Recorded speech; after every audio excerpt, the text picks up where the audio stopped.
Namaskaram. Last time I spoke about the first three verses of Upadēśa Sāraḥ because they are a set. This time I'm going to start from where I'm going to start from verse 3 and go on to verse 8 because this is another set. That is, the first three verses are dealing with karma. That is, the Bhagavan's conclusion is karma cannot give liberation. But in verse 3, he makes a concession. He says if karma is done without desire and offered to God, it will purify the mind. So verse 3 is both a conclusion of the first set of verses, namely verses 1 to 3. It is also the first verse of the next series, which is 3 to 8.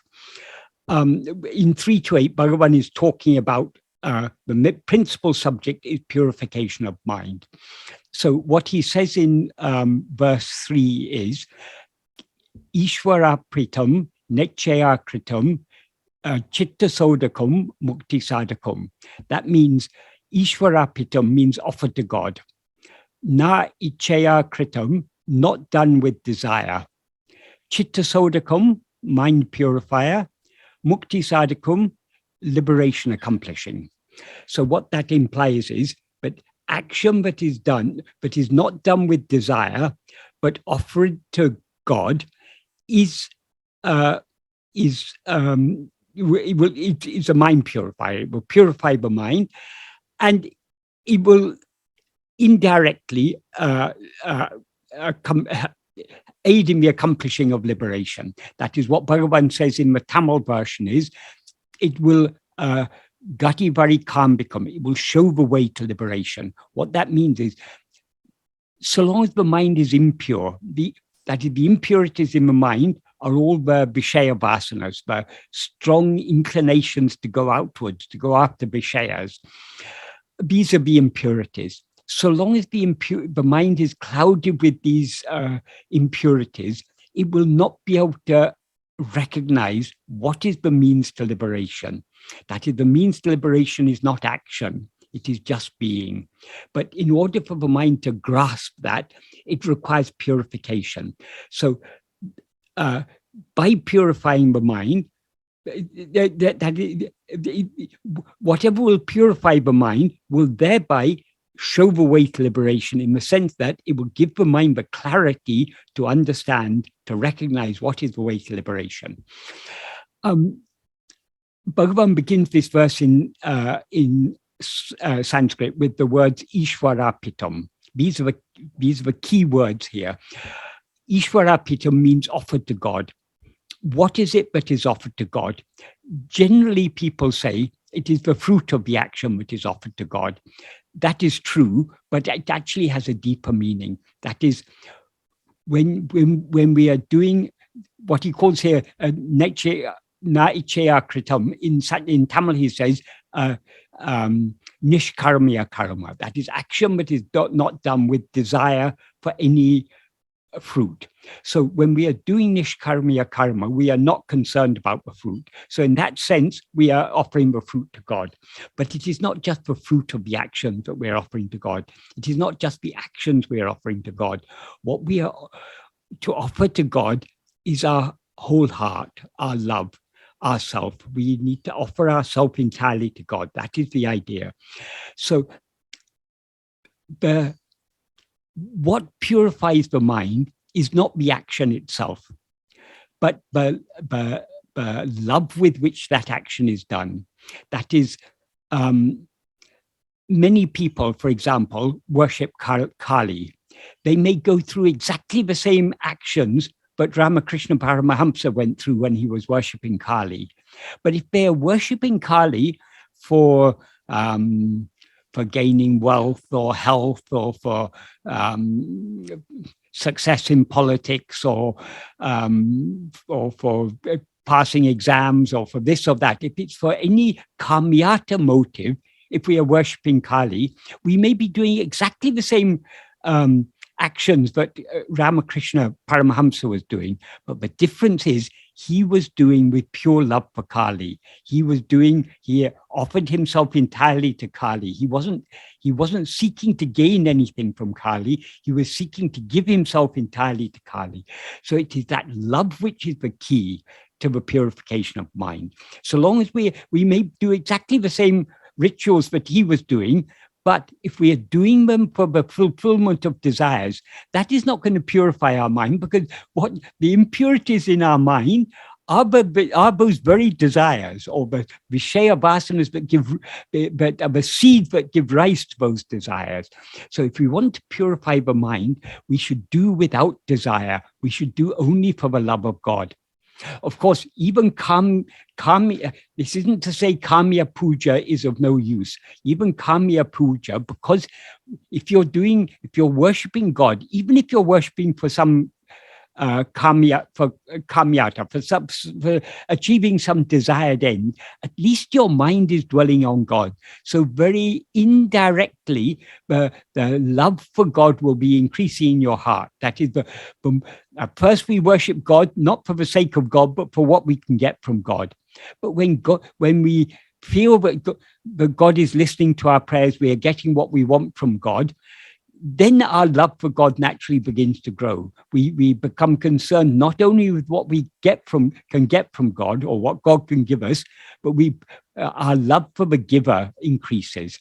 That is, if someone is very kind and helpful to us, if they're always giving us, taking care of us and everything, we will appreciate the help, but we will also appreciate the one who is giving that help. So love, even kāya upasana, it will very gradually increase the love for God and thereby purify the mind. But the true purification comes only when however we worship God is not done because we want to get anything from God, but because we want to give ourselves entirely to God. So īśvara arpitam means offering ourselves entirely to God, offering our whole heart to God, offering all our love to God. That is the key to success in this. So what Bhagavan is talking about from verse 3 onwards is he's not talking about kāya. Though he goes on to talk about pūja, japa, and dhyana, he's not talking about kāya pūja, japa, and dhyana. He's talking about nishkarmiya pūja, japa, and dhyana. And that is pūja, japa, and dhyana, but it's done just for the love of God, offering ourselves entirely to God through whatever actions we do. So, as I say, it is the love that we have for God that will purify our mind. That the more we love God, the less our mind will be concerned about other things. So, because our mind is focused on God, our love to think about God will increase, and our concern about other things will decrease. So, our vishaya vasanas will be weakened because we're not allowing our mind to be swayed by them. We're allowing our mind to be swayed only by the love of God. So this is how the purification really gets underway once we come to the path of nishkarmiya bhakti. That is what Bhagavan is talking about here. Another important thing to understand in this context is, generally, it is often said there are 4 paths. There's the path of nishkarmiya karma, the path of bhakti, the path of yoga, and the path of jnana. But if we pay close attention to what Bhagavan is saying here, Bhagavan is not taking the path of nishkarmiya karma to be something separate from bhakti. That is, when he talks about nishkarmiya karma, he begins by saying īśvara arpitam, or in Tamil, kātanukākam, done for God. So it's done. And in the Malayalam version, he's even more clear. He says, īśvara pritiyanai, for the love of God. So it's that love of God, that is the key. So the nishkarmiya karma is possible only if it is done with love for God. So truly speaking, nishkarmiya karma is not a separate path to the path of bhakti. The preliminary practices on the path of bhakti are nishkarmiya karma. That is what we have to understand from here. Likewise, later on we will see Bhagavan doesn't take yoga to be an independent path. Yoga is just one means by which one can come to the path of jnana. But by itself, yoga can only lead to manolaya, to kevala nirvikalpa samadhi, which Bhagavan said is manolaya. That is not our aim. Our aim is manonasa. So yoga is only a tributary leading to the path of jnana, just like these. That is, we can take to the path of jnana directly without, we can completely bypass yoga. But in the case of bhakti, we can't exactly bypass nishkarmiya karma, because bhakti, when we first develop love for God, we want to express our love for him in whatever way we can, and we know only how to express our love for him through action. So we cannot begin the path of bhakti, of pure bhakti, love for God alone, not love for what we can get from God. I'm talking about nishkarmiya bhakti. We cannot begin it without nishkarmiya karma. So it begins with nishkarmiya pūja, japa, and dhyana, as Bhagavan makes clear in the subsequent verses. So what is the purpose of this, whatever we do without desiring for the love of God?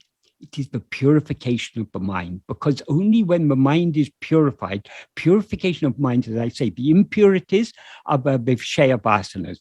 When the impurities are removed, or they're not entirely removed, but at least they're weakened, the intensity of the vishaya vasanas is weakened, then thereby the mind is not only purified, it is clarified. In fact, śōdhakam means purification in the sense of clarification. So we are by purifying the mind, we are clarifying it. We are allowing the reality of the mind is the light of pure awareness that is ever shining in our heart as I am. That is, the mind is essentially just ego. Ego is the mixed awareness, I am this body.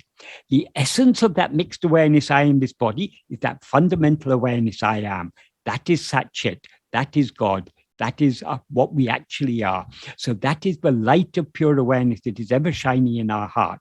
So the more, when our mind when our vishaya vasanas are strong and we are always being swayed by our vishaya vasanas to go outwards, we are overlooking the light that is shining in our heart.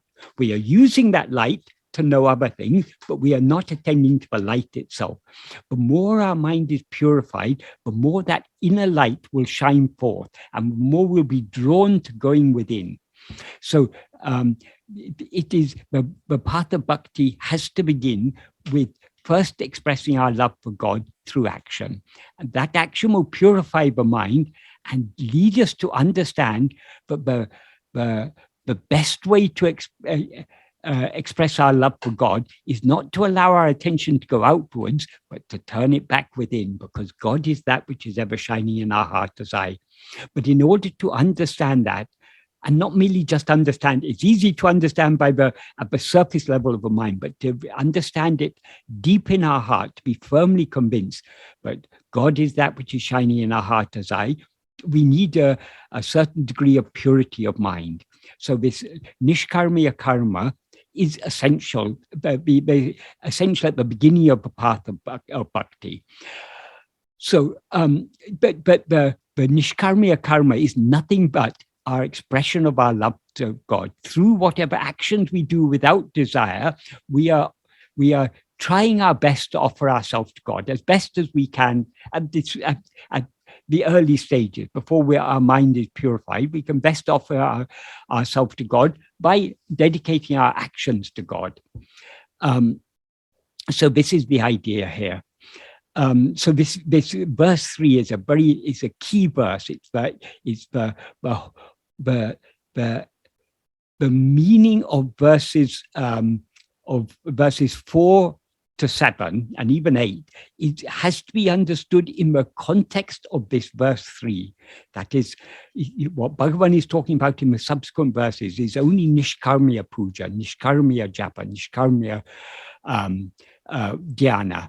And the purpose of doing these is just to offer our whole heart to God, or offer ourselves entirely to God. So But that's verse 3. Now, verse 4, Bhagavan first taught, he said nishkarmiya karma, or action done without desire. What are the actions that we can do? There are 3 instruments of action. Kāya, the body, vak, the speech, and mana, the mind. So these are the 3 instruments of action: body, speech, and mind, or mind, speech, and body, whatever order we want to say it in. These are the 3 instruments of action. But note that Bhagavan begins from the grosser and goes to the subtler, because the whole of Upadēśa India, and in fact all true spiritual teaching, they begin from the gross and they go to the subtle. When we talk about the 5 Shis, for example, we start with the Annamaya kosha, the grossest, the most obvious, and we go from that to the more subtle Pranamaya kosha, to the more subtle Manomaya kosha, to the more subtle Vijnanamaya kosha, and to the more subtle Anandamaya kosha. So on the spiritual path, we are going from the gross to the subtle. We are going from the outer to the inner. So the body is most outward. Speech is a little bit more inward. Mind is more inward. But we have to go still deeper inwards. But this is, we start, so long as we're at the stage of doing nishkarmiya karma, these are our 3 instruments: the body, speech, and mind. So what are the actions that we can do by body, speech, and mind? The actions we do by body for the love of God, offered to God, are what are called worship or pūja. The actions we, pūjana, he says here, the actions we do by speech are the japa, or well, it can be singing stotras or japa, but particularly japa. And the actions we do by mind are meditation, dhyana.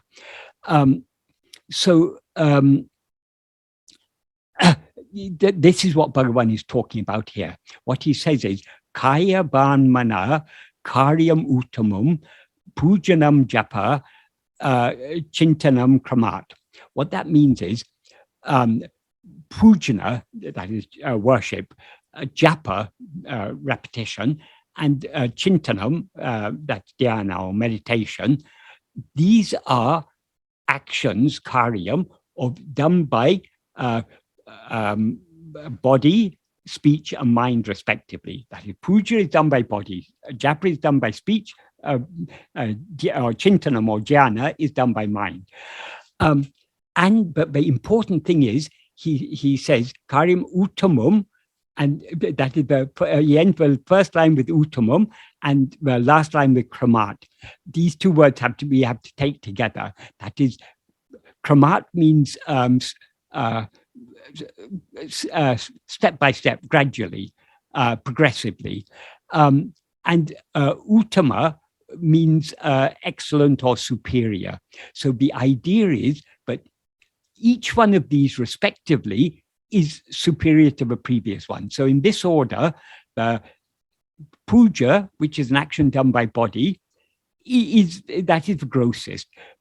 Superior to that is japa, which is done by speech, and superior to that is meditation, cintanam or dhyana, which is done by mind.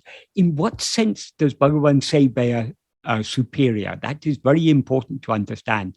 To understand what he means by superior, we need to refer to the previous verse. What is Bhagavan talking about in the previous verse? Purification of mind. So when he says each one is superior to the previous one, what he means is it is more efficacious in purifying the mind. That is because pūja, actions done by the body, are relatively gross. They don't purify the mind as effectively as japa. And japa doesn't purify the mind as effectively as cintana, as meditation. So we begin with the grosser actions and we go to the subtler and subtler actions. So pūja is a gross action that will also purify the mind, but better than the pūja is the japa, and better than the japa is the dhyana in terms of its efficacy in purifying the mind. So uttamam here means he's referring to its efficacy in purifying the mind. So having pointed out that there are three types of actions that we can do because there are three instruments of action, but each one is superior to the previous one. He then goes on to devote one verse to each of these three. So in the next verse, verse 5, he talks about pūja. And he gives a very broad definition of pūja. That is, generally we think of pūja, what we do in the temple or what we do in our puja room at home, worshipping the idol or the picture we have of God. That is also puja, but Bhagavan gives a much broader definition of puja here. What he says is, Jagate īsadi yukta sevanam ashtamurti bru deva pujanam. What this means is, Jagata Sevanam is worship of the world. Īsadi yukta, with the idea of God. The implication here is worshipping the world with the idea that it is God. That's what that's the implication of īsadi yukta. With the idea of God means, or with the thought of God, means with the thought that the world is God. That is, whatever we may worship in this world, considering it to be God, that is worship of God. And then it goes on to say, so worship of the world with the idea that it is God is deva pujanam, is worship of God, ashtamurti bru, having eightfold form. That is in Shaivism, particularly in Shaiva Siddhanta, there is Shiva is said to be Ashtamurti. He has 8 forms. That is, those 8 forms are the 5 elements. That is space, air, fire, water, and earth. That is, in other words, these elements are not only the constituents of all material things. That is, material things are made out of material elements. So the space, obviously, without space, you can't have anything. Everything occupies space. So you've got the physical space. Air means physical matter in a gaseous form. Fire is that transformative power, that chemical transformation. When a fire is lit, what's happening is a chemical transformation. The air, the oxygen, is mixing with whatever the fuel is, whether it's camphor or wood or whatever it may be. So, but fire is that transformative power, but that is embedded in material things. And also it refers to in terms of our body, the fire of digestion. We eat food and that gets digested by the fire of digestion and transformed. So fire is that power of physical transformation. And water means material matter in its liquid form, and earth is material matter in its solid form. So that's all these elements mean. Nowadays we have with modern chemistry, we've got a periodic table with some 96 elements or whatever, or more elements, however many it is. And people say, oh, this old idea of Panchabhutas, the 5 elements, that's not scientific. It's not. It is actually scientific. It's just a different way of viewing things. It's not talking about using the term element in a different sense to the sense of chemical elements. Chemical elements, it's how many protons and electrons you have forming the molecule. That is something different. Here, the element is talking more about the qualities. That is, space is obviously, but without the quality of space, there can't be anything else. Air is that gaseous quality. Fire is that transformative quality. Water is that liquid quality, and earth is that solid quality. Or we can see that everywhere. So, but these 5 elements are not only referring to the material elements. There is also a subtle form of them. So even the mind is the prana, and the mind is said to be formed of the subtle elements, the tanmatras, the subtle form of these 5 elements. So the term 5 elements has a very broad meaning. It means basically the whole of Prakriti, that is all phenomena are made up of these 5 elements, they're constituted by these 5 elements. So not only material phenomena, but also mental phenomena, all phenomena, the whole of Prakriti. Because in Sankhya philosophy, it's a dualistic philosophy, but the distinction they make is between objects. They're all objects, everything, all phenomena are Prakriti. But awareness, that which is aware of all these things, that is Purusha. So it's a subject-object duality is what the basis of Sankhya. So these 5 elements are very important in Sankhya, but as I say, it is referring not only to the material form of these elements, also the subtler form of these elements, the mental equivalent, or tanmatras. So these 5 elements include everything. All phenomena are included in these 5 elements. So what are the other 3? It is generally said sun, because the sun obviously is what is giving life here on earth.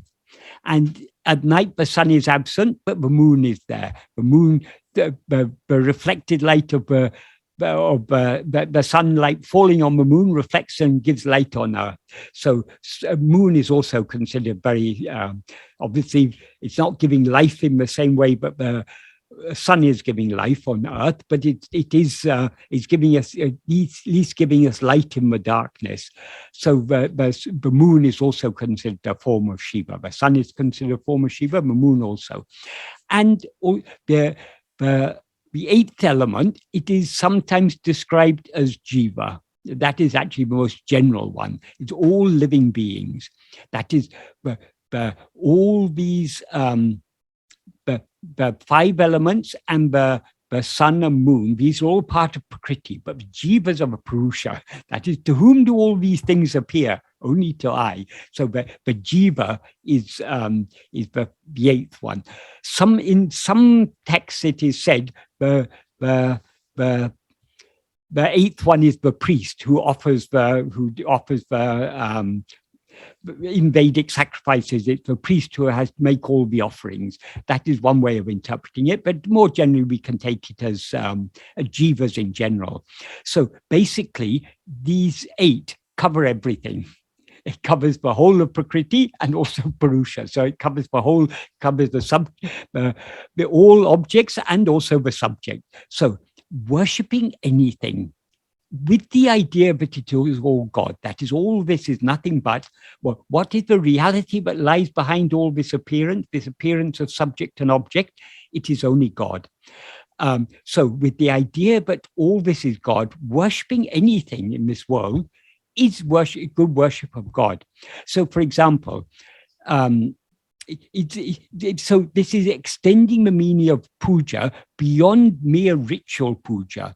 You can do puja by, for example, now we know a major problem in the world is global warming, but by our excessive use of fossil fuels, we have produced greenhouse gases, and we are doing so much damage to the world. So many species are going extinct, and the climate is changing, and that means the weather is becoming more unstable. We're having more storms, more droughts, more cyclones and everything. All these things, we are upsetting the balance of nature. So by our overconsumption, we are doing harm to the world. We're doing harm to other species. We're also doing harm to our own species. That is, we're making survival in this world more difficult for ourselves also. So, for example, if we take care of the environment, if we try to avoid causing harm to the environment, with the idea that this whole environment is God, that is good worship of God. That is one example. Another example, jivas are also a manifestation of God. So whatever we do to help another person, if we see someone is hungry and we offer them food, Not offering the food is, I am superior to you, I'm giving you. No, with humility. If we offer food to the hungry with humility, considering that hungry person is God, that is good worship of God. So doing any type of service, any type of good deeds with humility and with the attitude, but we are doing this for the love of God, that is good worship of God. So Bhagavan here gives a very broad definition of puja. In Tamil, in Sanskrit, he says Ashtamurti. The equivalent words in Tamil are Ennuru. Ennuru in Tamil means 8 forms. But N also has another meaning, that N can mean 8. It is also the root of a verb, but means to think. So Ennuru can also mean form of thought. So indirectly, Bhagavan is saying in the Tamil that all these 5 elements, the sun, the moon, and Jiva, all these are nothing but thoughts. But even these thoughts, what is the reality behind all these thoughts? It is only God. So whichever way we take it, it's the same. But Bhagavan is, in Tamil, by using a word with a double meaning, he's reminding of what his core teaching. But everything, the whole world is nothing but thought. And even the ego who is aware of the world is nothing but a thought. But ego is the first thought eye. So Bhagavan slips in a little bit of his own teachings here. At least he managed to do so in Tamil. Because these verses are obviously not the core verses, core teachings of Bhagavan, but Bhagavan is showing how all these things have a place, how they're all means to come to his path, Bhagavan's path, which is the path of self-investigation and self-surrender. So by doing this type of worship, of any type of worship, doing any good deed for the love of God, is good worship of God, is basically what Bhagavan implies in this verse. So why do we do good deeds? What is the benefit? It purifies the mind, and it will enable us it will thereby draw us to this path of liberation that Bhagavan has taught, the path of self-investigation and self-surrender. So in the next verse, so that verse was about puja. This next verse is about japa. But japa is not the only type of worship we can do by speech. We can also sing hymns. So he starts by referring to hymns. He says, Uttamastavat uchamantataha citta naṁjapa jnanam uttamam.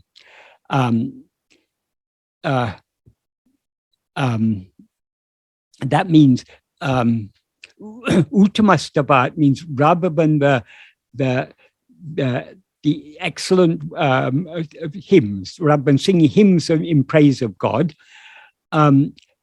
japa is better, is the implication. But japa, there are different types of japa. We can do japa aloud. We can do japa softly within the mouth, or we can do japa just mentally.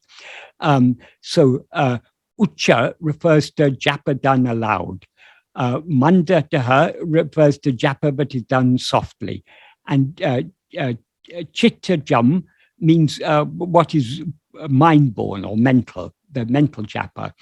Dhyanam uttamam, meditation is best. The implication here is, rather than the best praises of God, japa is good. Japa, repetition of his name is good. Rather than japa done aloud, japa done soft is better. Rather than japa done softly, japa, which is mental japa, which is dhyana, is best. So here again, Bhagavan, just like he's in the fourth verse, he graded he said the better than puja is japa, better than japa is dhyana. Better means in the sense that it's more efficacious in purifying the mind. So he's saying the same here. Rather than singing hymns of praise, it's better to do japa. Rather than japa done aloud, it's better to do japa softly. Rather than japa done softly, it's better to do japa mentally. And mental japa is meditation. That's the best of all. Best here means uttamam, means it's superior in terms of its efficacy in purifying the mind. And then in the next verse, verse 7, he talks the reason each one is more effective in purifying the mind. The subtler something is, the more efficacious it is in purifying the mind. For example, if we're doing japa aloud, we can be going on doing japa mechanically, and our mind can be wandering, thinking so many other thoughts. Whereas if we are doing japa mentally, if our mind wanders away, the mental japa will stop. So it's always the closer, the subtler it is, the more inward it is, the more effective it is in purifying the mind.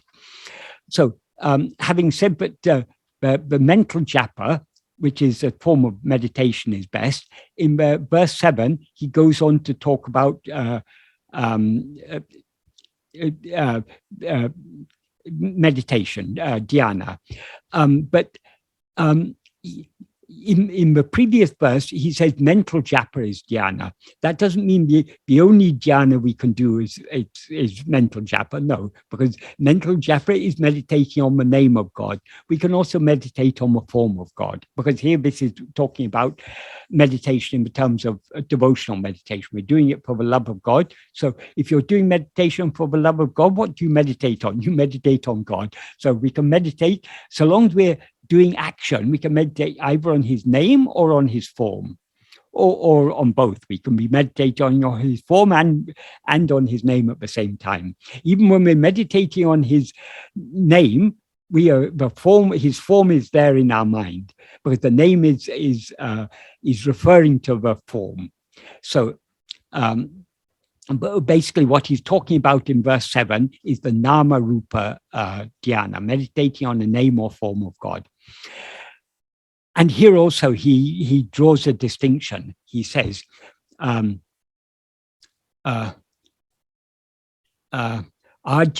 daya, ajaya daraya śōdhakaṁ sarala chintanam virala param. Virala param. Yes. What this means is the sarala chintanam means continuous meditation. That's meditation which is not interrupted by the implication, not interrupted by other thoughts. So he gives two analogies for that continuous meditation. Samam means like. Ajaya is a ghee or oil. Darya means a stream of ghee. Środhaka means a river. So meditation which is continuous, like the flow of ghee, or like a river. When the river is flowing, it's not just flowing a little bit, it's flowing steadily. If you pour ghee, it flows steadily. So that steady, uninterrupted meditation is the idea. That is better than birala. Birala means birala. That means what is interrupted. That implies meditation but is interrupted. And the final word is param. That's better. So better than interrupted meditation, continuous meditation like the flow of ghee or a river is better. Why is the continuous meditation better? Because what are we meditating on? We're meditating on a name or form of God. If we have love for God, our mind will hold on to that the remembrance of his name and form. If our mind is often being interrupted by other thoughts, if we begin to think about what we have to do tomorrow when we go to office, or how we're going to pass our exams, or how we're going to pay our bills, or if we begin to think this, that is shows we are more concerned about these worldly problems than we are about God. So if the greater our love for God, the more steady our meditation will be, because naturally the mind goes to whatever it loves. If we have the more love we have for God, the more steady our meditation on him will be. That is why Bhagavan said the steady meditation is better, because the whole, as I explained when I was talking about verse 3, the whole key to this, it's all about love. Why do we do puja? Why do we do japa? Why do we do dhyana? It's expressing our love for God. So if we love God, we will fix our mind on him to the exclusion of all other thoughts. So that is why the more our meditation becomes uninterrupted, that shows that we have greater love. And the greater the love, the more effective that will be in purifying the mind. Because as I said earlier, the key to purifying the mind is the love. So in these three verses, that is, in verse 4, he talks about generally what are the different types of nishkarmiya karma we can do. We can do by mind, body, speech, and mind, puja, japa, and dhyana. Then he goes through each of these, explaining how each one is superior to the previous one. And even within one, it's better, the more subtle and the more continuous and more focused is better than the less inward and less focused. So he's showing which of the most efficacious means of worship, of purifying the mind. So meditating on a name or form of God continuously with steady love, with our love fixed wholly on him, that is the most effective of all these actions that we can do. In the next verse, he goes on to talk about something different, because up to this point, he's been talking about action. So long as we take God to be something other than ourselves, to be a name and form, our meditating on him, it is a movement of our attention away from ourselves towards something other than ourselves. So it is an outward going movement of our attention. So that is still that, because it's an outward going movement of our attention, it is an action. It is an action by mind. But what he talks about in verse 8 is something even better than that.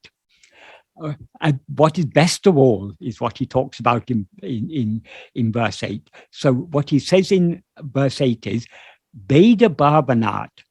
That means rather than the bhava in which there's separation. That is, Veda means difference or separation. So long as we take God to be something other than ourselves, and are meditating on him as a name and form, that is Veda Bhavana. We are meditating on him with, I am different, God is different. So I am worshipping God. So there's that separation, that difference is there. So Bhagavan says, rather than that, sohamicchyaso bhavana, bhavana arpitam. That means arpitam means what is not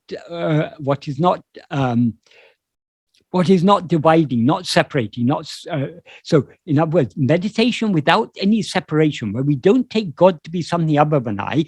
What do we take God to be? We understand that God is that which is shining in our heart as I. That's the significance of sohamicchyaso. Some people who read this verse superficially, they think, oh, Bhagavan is recommending Soham Bhavana here. But what Bhagavan is talking about is we should meditate. I am he, Soham. That is not what Bhagavan means here. What Bhagavan, the implication here is, because he said, so long as we're meditating I am he, but you've still got two things. You've got I and he. So I am he. There's still a distinction between I and he. What Bhagavan means here is something much deeper. We need to understand that he is I. Saha aham, he is I. With that understanding, once we understand that he is I, how do we meditate on him?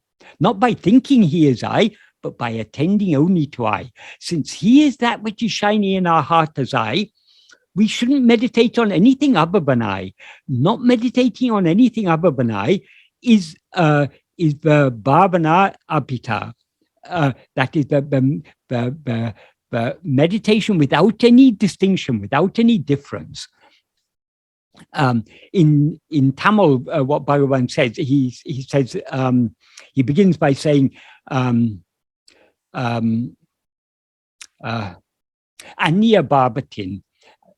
That means rather than Anya Bhava, that's meditation on God as Anya. Anya means something other than ourselves. Avanaham ahum means in which he is I. Ananya Bhava me. That Ananya Bhava, that's meditation on what is not other. What is not other is only, that is what is not other than not other means not other than ourselves. So what is not other than ourselves? Only ourselves. So what are we to meditate on? We are to meditate only on I. The thought he is I, that is something other than ourselves. Previously, we didn't know he is I, but only after we come to and study Bhagavan's teachings or Vedanta or Advaita, we come to know. But God is that which is shining in us as I. That is just an idea. That is not our experience. But what is it that we always experience as ourselves? Only I. So the Ananya Bhava or the Bhavana Arpita means meditating without any separation at all, or meditating on nothing other than ourselves. So what Bhagavan is talking about here is not meditating on the thought he is I, but with the understanding that he is I, meditating only on I, meditating only on ourselves. That, he says, is pavani mata. It is considered purifying. In Tamil, he says it more forcefully. He says, anaityanam uttamam. It is the best among all. What does he mean by best among all? It is the most purifying, because the whole subject of these verses is about the purification of the mind.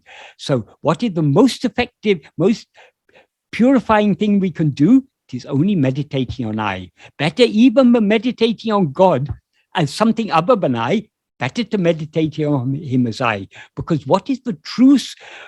When we are worshipping a name or form of God, we are not worshipping God as he actually is, God as we conceive him to be. That is good, but it is not the best worship, to worship him as he actually is. How is he? He is that which shines in our heart as I. So meditating on I is the best way of worshipping God. It's also best in the sense it's the most efficacious means of purifying the mind. So what Bhagavan actually is referring to here is the practice of Atma-vichara. That is, when we are in Atma-vichara, what are we doing? We are focusing our entire attention only on ourselves. As Bhagavan says in the 16th paragraph of Nana, he gives a very succinct definition of Atma-vichara. What is Atma-vichara? He says, sādhakam. Sādhakam means always. Sādhakam manate Atma-vil vaitirupkutan Atma-vicharam entrupaya. That is, the name Atma-vichara refers only to keeping the mind always fixed in oneself. So fixing the mind in oneself, as Krishna says in Gita, Atma-samstam mana-kritva na kinchitapi chintayat. That is what Bhagavan is talking about here. Not thinking of anything else at all, not thinking of anything other than I, having the whole mind fixed on I. So this is the path of Atma-vichara that he's describing here, just in a different way. So what he describes is that bhavana apita, or in Tamil, ananya bhava, that means attending to nothing other than ourselves, being self-attentive, in other words, practicing self-investigation, that is the most efficacious way of purifying the mind. Why is it most efficacious? Because so long as our attention is going outwards, even the name or form of God is something other than ourselves. It's a vishaya. It's a very special vishaya because we put so much love and we consider that name and form of God to be God himself. But it is still a vishaya. We are still allowing our mind to go outwards, whereas the vishaya vasanas are our inclination to allow our mind to go out towards anything other than ourselves. So the most effective way of weakening the vishaya vasanas is not to allow our mind to go out at all, to direct the mind back within, to focus our entire attention on ourself alone. That is the that is the ananya bhava, that is the bhavana arpitam, the meditation without any distinction, without any difference, without any separation. That is the meditator, and what is meditated upon are non-different. They're not separated. They're one and the same. That is, I am meditating on I. So that is what Bhagavan is referring to here, the practice of self-investigation. And this is the most purifying of all the action. As I will explain in more detail next time, there's an important difference between what he talks about in this verse and what he talked about in all the previous verses. Because in all the previous verses, he was talking about nishkarmiya karma. That is the pūja, the japa, and the dhyana, but he was talking about in those verses were actions of mind, speech, and body. They are actions. But turning our attention back within to face ourselves alone, to meditate on nothing other than I, is not an action. It is a cessation of all action. That is in order to meditate on anything other than ourselves, we need to rise as ego to see something other than ourselves and meditate on it. But in order to meditate on ourselves, we don't need to rise at all. That is, being aware of ourselves alone is our very nature. That is our real nature. What we actually are is nothing but pure awareness. So by trying to meditate on ourselves alone, we are withdrawing our attention from all other things and focusing our attention on ourselves alone. Thereby, the mind is subsiding. That is, to the extent to which we attend to ourselves, to that extent, the mind and all mental activity subsides. So this is not an action. This is a state of just being, as he indicates in the next verse that we'll talk about next time. I've completed this a bit quicker than I was anticipating. So I don't know whether anyone has any questions they would like to ask about any of these. Are there any questions? Yeah, I have a question. Yes, please. Hello, namaskaram, Michael. Namaskaram. Yeah, I wanted to know that when we are doing Atma-vichara, Yes. it is whichever thought that arises in the mind, we basically say to whom has it arisen, and then the answer is to me, and then you question who am I, and this continues. But there are times during the day when there is no thought in the mind, but you're not actively doing Atma-vichara in the sense, saying all this in your mind. So when the mind is completely free of thoughts and, you're just abiding in the self, that is also Atma-vichara? Right. This is a very good question. I will answer it bit by bit. That is, what Bhagavan says, what you're referring to is what Bhagavan says in the 6th paragraph of Nana, and he also says it in a number of places. For example, in verse 7 of Arunachal Ashtakam. That is, whatever Bhagavan says, what does it matter however many thoughts arise? As and when each thought arises, if one vigilantly investigates to whom, it will be clear to me. That is, Bhagavan doesn't actually say, ask to whom. It's not a matter of just asking. It's a matter of investigating. So every thought appears to whom? It appears to me. It's only in my view that there are thoughts. So investigating to whom did this thought appear means turning our attention away from the thought back towards ourselves. That's why he says, if we keenly investigate to whom, it will be clear to me. And then he says, when one investigates who am I, what he means by investigating who am I is investigating to whom is turning our attention away from the thought back towards ourselves. Once our attention is turned back towards ourselves, what do we have to do? We have to hold on to that self-attentiveness. That's what he's referring to as investigating who am I. He says, by investigating who am I, the mind will return to its birthplace. That is, the mind will subside. And along with it, the thought that had risen will also subside. So that's one thing. It's not just a matter of asking the question. I mean, sometimes asking the question can be a reminder, but merely asking the question is not the point. The point is turning our attention away from whatever appears back to the one to whom it appears, back to ourselves. And then holding on to that self-attentiveness. That's what Bhagavan means there. So that's one point. But the next point is, we need to understand when Bhagavan talks about thought, we need to understand what he means by thought. Generally, when we talk about thought, we mean the mental chatter that's going on in our mind. That is the constant chatter that's going on in our mind. We think of that as thought. Bhagavan uses the word thought in a far broader and deeper sense.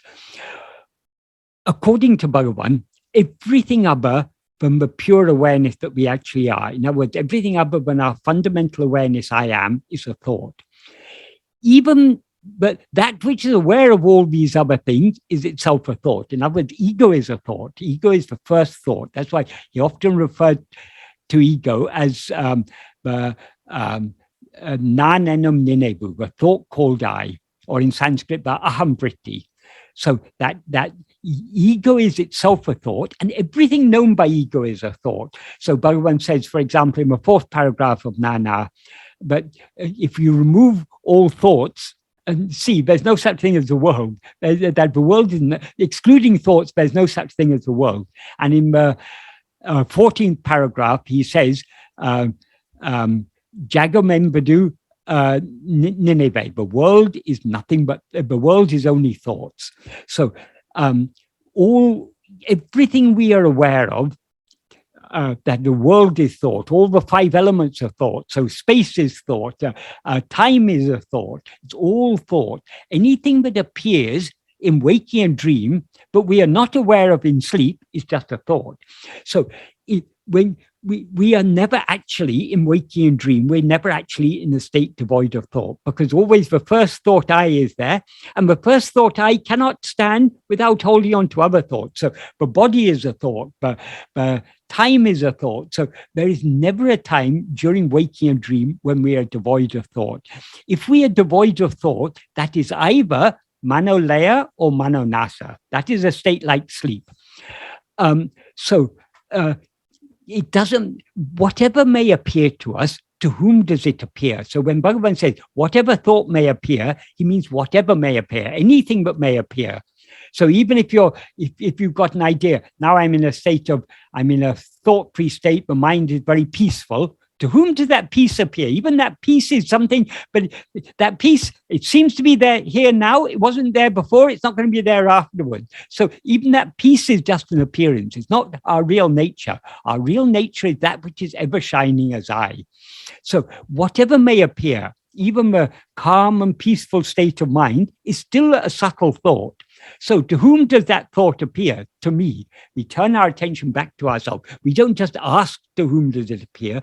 Whatever may appear should remind us, to whom does this appear? It appears to me. That we don't even have to think that. It should become second nature to us. When we go deep into this practice, whatever appears should remind us of the one to whom it appears. That is, if we were not there, nothing could appear to us. So everything that appears should remind us of our own existence.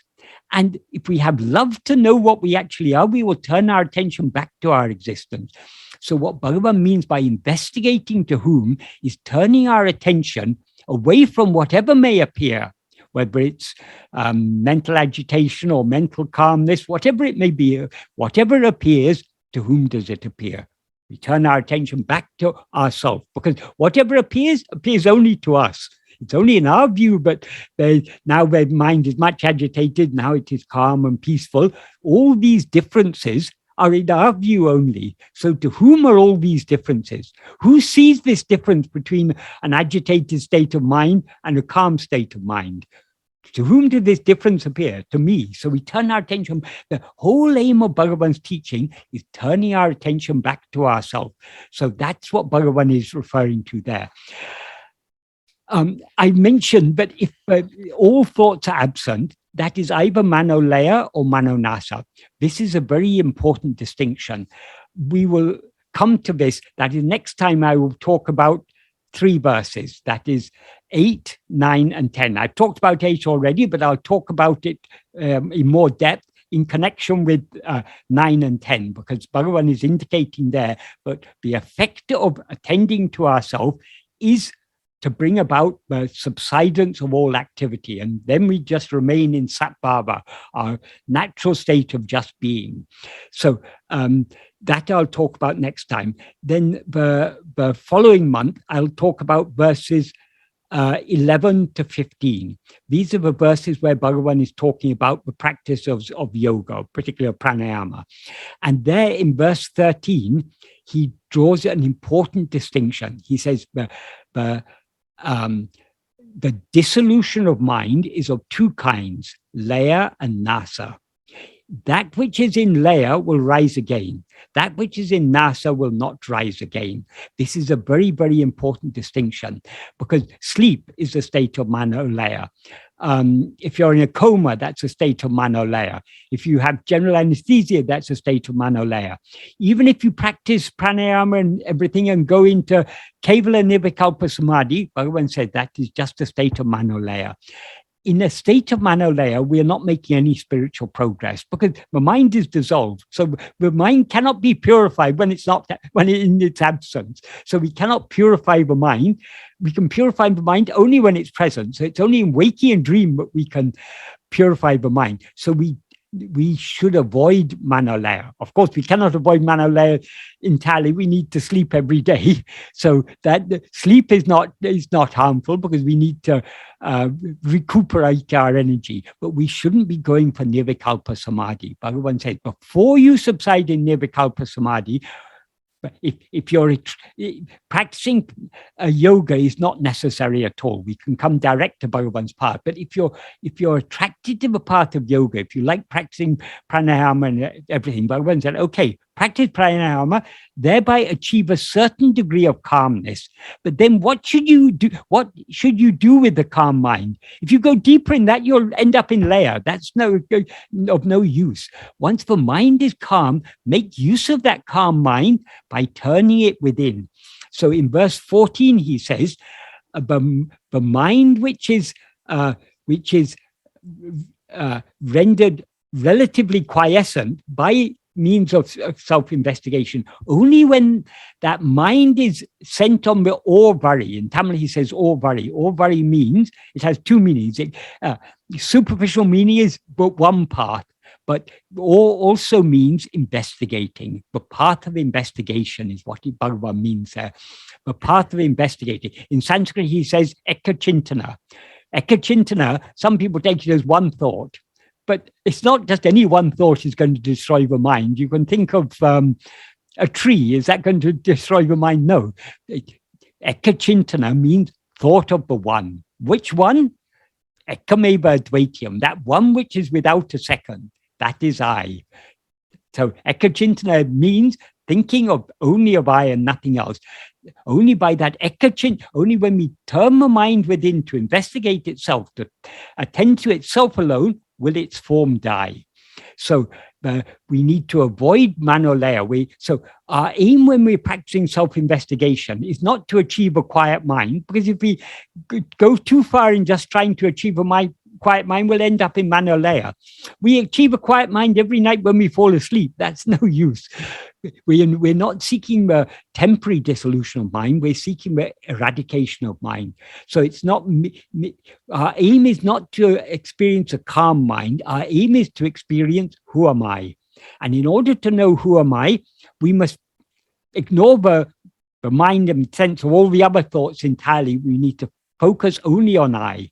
The more our attention is focused on I, the more mind will thereby subside and our real nature will shine forth. Michael, I hope that's an adequate answer to your question. Thank you. That was wonderful. Thank you. Right. Michael, we have a question on YouTube coming in from Neera Kashyapji. I shall read the question, which is in the chat box. Quote, to focus on the I during meditation, is it helpful to say I in one's mind? Is I also more primal than Om? Unquote. Yes, indeed. That is, Bhagavan has said, the first name of God, the natural name of God is I. Even Om is second to I, or I am. Sometimes he said I, sometimes he said I am. Obviously, it means the same. So that is the natural name of God. That is what is our natural. We are told by the Mahavakyas, but we are Brahman. But do we go around referring to ourselves as Brahman is sitting here, Brahman is talking, Brahman is thinking? No, the natural name for all of us is I, in whatever language it may be, whether it's in Sanskrit, aham, or in Tamil, nan, or in English, I, or every language has its own word. It doesn't matter what language, but I, in whatever language it may be, is our natural name, the name we refer to ourselves. And that is our true identity. Bhagavan said, what is our true identity? Our true identity is not I am this or I am that. Our true identity is only I am I. Aham. I am nothing other than I. So yes, I is the first and foremost name of God. So it is, coming to the main part of your question, is it helpful to think within one's mind, I? Yes, it can be helpful. That is, when we, for example, do japa, if we do japa of Bhagavan's name, Ramana, why is that name so efficacious? Because when we think of Bhagavan's name, when we think of the name Ramana, what does that name refer to? It refers to our beloved God and Guru, Bhagavan. So we do japa of his name in order to remember him. So, but if we just repeating the name Ramana and thinking of other things, that's not truly doing japa of his name. When we do japa of his name, when we repeat the name Ramana, our mind should be wholly on him. Likewise, when we repeat the word I, it shouldn't be just a mechanical repetition of the word I. We are not to meditate on the word I, we are to meditate on that to which the word I refers. Just like when we're doing japa, we're not merely meditating on the word, we're not meditating on the name of God, we're meditating on God to whom that name refers. So when we repeat the name Ramana, our mind is not only on the name Ramana, it's also on the form of Ramana. So likewise, when we repeat the word I, it's not just merely meditating on the word I is not sufficient. We need to meditate on that to which the word I refers. So by repeating the word I, or even just saying it once or twice in our mind, that can help to draw our attention back to that to which the word I refers. What does the word I refer to? It refers only to ourselves. So it can be a help to us to turn our attention within. That's why in the fifth paragraph of Nana, Bhagavan says, even if one goes on thinking I, it will lead one to that place. That place means the heart, our own real nature. The heart doesn't mean a place in the body. The heart means the very center of our being, our own real nature, that pure awareness I am, that is the heart. So by thinking the word I, that draws our attention to what that word refers to, which is our own being, our own fundamental awareness of our own existence. So yes, particularly at the early stages, because the problem we all have when we start to practice this is that we are so used to attending to objects, to things other than ourselves, which are all relatively gross. When we're asked to attend to ourselves, we ourselves are something very subtle. Though we always clearly know I am, we can't find anything to hold on to. Some people say, I looked and I couldn't find that I. What's that mean? They haven't really understood what Bhagavan is talking about, because the I that says I couldn't find the I is the I but it should be attending to. That is, we are attending only to ourselves. So we're not looking for something called I. We're not looking for some object called I. We are looking at our own being, which is not an object. It is not even a subject. It is the reality. It is that which lies behind the subject, that which underlies the subject, the reality of the subject. That is, the subject is ego, the mixed awareness, I am this person, I am this body, I am Michael or whoever. That is the ego, that is the subject, that is what is aware of all this. But what we actually are is only that pure I bereft of all adjunct. That is what we should be trying to attend to, just to that fundamental awareness I am, to our own being. So because it's something far more subtle than what we are used to attending to, it may seem a little bit difficult at first. It's not really difficult. It's actually, Bhagavan says, it's the easiest of all things, because what is clearer than I? We all, as Murugan says in the Anupalavi of Atma-vichara, it's even a nēccha, even an amlaka fruit in our hand is something very unclear compared to I. I mean, what is the clearest and most obvious thing of all that we experience at every moment of the day? I. We all know I. So it's actually very easy to attend to I, but because of our outward going, because we're so used to attending to things other than ourselves, at first it may seem difficult just to be self-attentive, to attend to ourselves alone.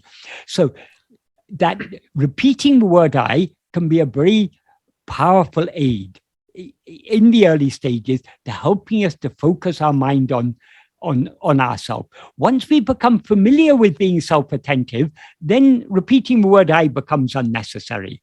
And Bhagavan says, in order to go deeper within, we shouldn't even think the word I. He says in Uludnapa, without saying I by mouth, he said, but mouth means not only vocally, it's also mentally, the implication. Just like there's physical talk going on, there's also in the mind, there's mental talk going on. So what he means when he says not saying the word I, he means not even mentally saying the word I. We need to go so deep within.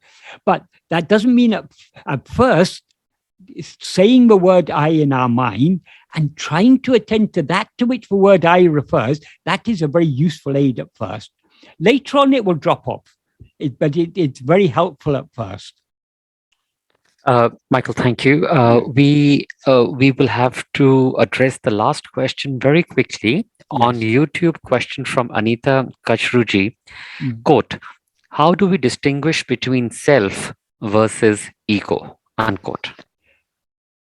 You need not distinguish. Just look at ego very carefully and you will see that it is what you actually are. If you're walking along a path at night with Bhagavan and you see a snake on the path and you're afraid, Bhagavan will assure you, no, it's not a snake, but just a rope. If you ask Bhagavan, but how do I distinguish the snake from the rope?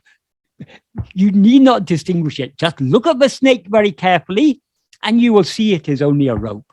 Look at ego carefully and ego will run away and pure awareness alone will remain. That which remains when ego has disappeared, which is what is always shining, that is the pure I am. That is what we actually are. So all we need to do, you need not worry about whether you're attending to ego or to, obviously, ego is the adjunct mixed awareness I am. Obviously, we're not to attend to the adjuncts. We're not to attend to his body or mind or anything. We're only to attend to I. The more we attend to I, the more the adjuncts drop off and I shines in its pure, pristine state as the pure I am. That is what we actually are. I hope that adequately answers that question. Thank you, sir. I think it does. Okay. Om Namo Bhagavate Sri Arunachala Ramanaya. Thank you once again for a very wonderful session on Upadēśa Sāraḥ. All thanks to Bhagavan. Oh, of course. 100%. It is his grace. We've only been talking about what he's taught us. Absolutely. It is absolutely his grace.